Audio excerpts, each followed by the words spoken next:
Sometimes shadows are good, sometimes shadows are bad. Sometimes you want the dark mystery of the shadow and it just adds to the picture. Other times the shadow is in the wrong place entirely and you can't see what you want to see. So, now I'm going to show you a tool that you can change the shadows. I know it seems supernatural that you can change shadows, but in Photoshop Elements you can. So let's go to View and Organize Photos. Yes.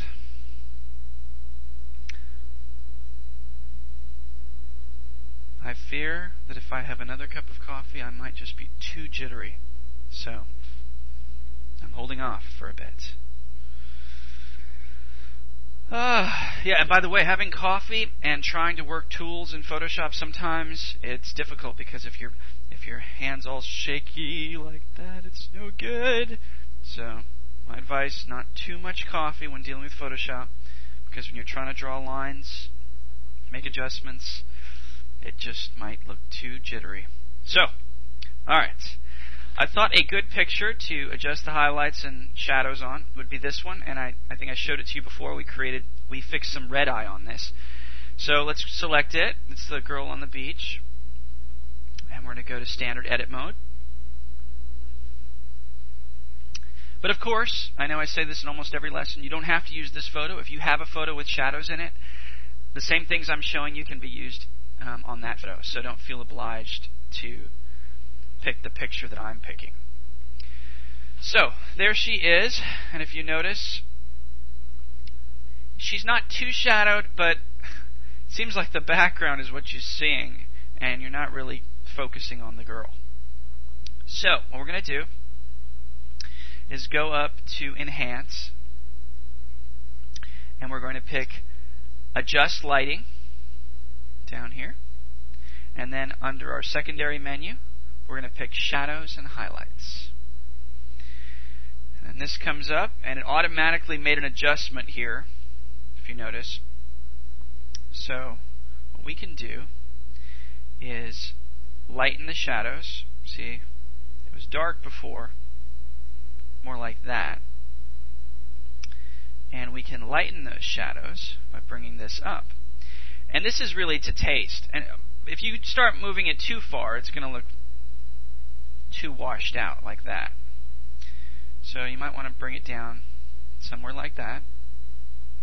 This does exactly what it says, darkens the highlights. And then this is the mid-tone contrast.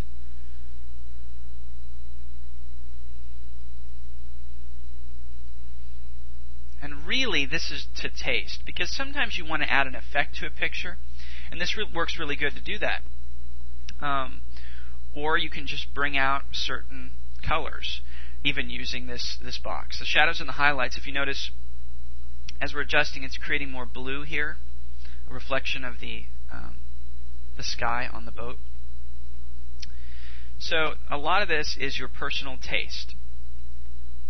So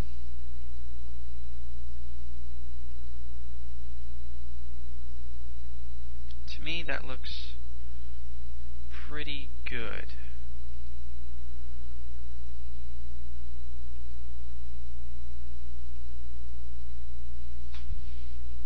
So somewhere about like that looks good to me. But again, there's no method to this. I just want to make sure the girl stands out and that the focus wasn't all on the background. So I'd probably crop this picture too, so that there's more focus on her. But we're not cropping in this lesson. I'm showing you the shadows and highlights. So this is pretty self-explanatory. Just do some experimenting. It's in percentage, so you can adjust it manually or use your slider, and then your arrows will take it also.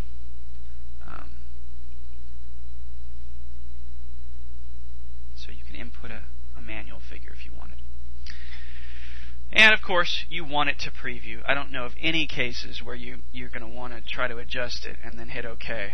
You're going to want to see your adjustments in real time. And that's really one of the advantages of Photoshop, is you're able to make the adjustments in real time. So, fun with that, and yeah, don't know what else to say. Have a good day.